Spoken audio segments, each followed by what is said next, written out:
रहनुमा वेलफेयर के पिकनिक से वापसी में लोग थके थके अंदाज में अपने घरों को लौट रहे हैं और कुछ चेहरे मुस्कुराहट भी है, देख सकते हैं ये चेहरे मुस्कुराते हुए।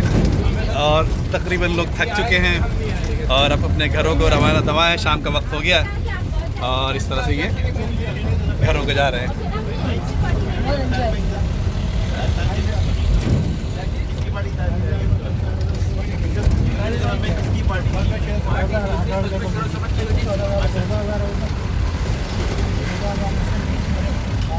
सीमा साहब घरों को जा रहे हैं, आप अपने यकीन थके थके कैसा लग रहा है पिकनिक के वापसी जाते हुए? ये तो लोगों से पूछे, उनसे रिमार्क्स लीजिए कि उन्हें पिकनिक कैसी लगी।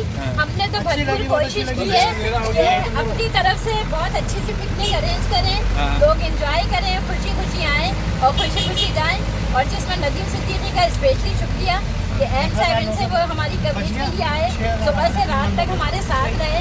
Thank you so much. लेकिन नदीम शुक्रिया आपका भी, बहुत अच्छा आपने माशाल्लाह मुझे टाइम दिया। मुझे तो सरप्राइज था, आपकी वजह जो थी वो सरप्राइज थी कि आप इतनी मसरूफियत में जितना टाइम दे सकते हैं, पहली बात। और दूसरी, all credit goes to Seema and Shakir बहुत, ये आसान नहीं होता। उन्होंने बहुत अच्छा काम किया, हम इनके भी थैंक यू और शुक्रगुजार हैं। उन्होंने इतनी मसरूफ ज़िंदगी में जो हर काम, हर आदमी परेशान है जगह जगह कामों में, हमें सपोर्ट का टाइम दिया और बहुत खूबसूरत लम्हात हम इनके साथ गुजारे। अल्लाह इनको और इनके मियाँ को जज़ाए खैर अता करे। Thank you so much. जी मोहतरम शाकिर साहब, कैसा लगा पिकनिक मनाते हुए? बस ये पिकनिक मनाते हुए तो बहुत अच्छा लगा, जाते हुए बड़ा बुरा लग रहा है। देखिए ये थे ये हाँ, फारूक साहब क्या कहेंगे? यकीनन आवाज़ आपकी दूर से कम आएगी, लेकिन बोले जल्दी। फारूक भाइयों और बहनों भी हाँ जल्दी जल्दी।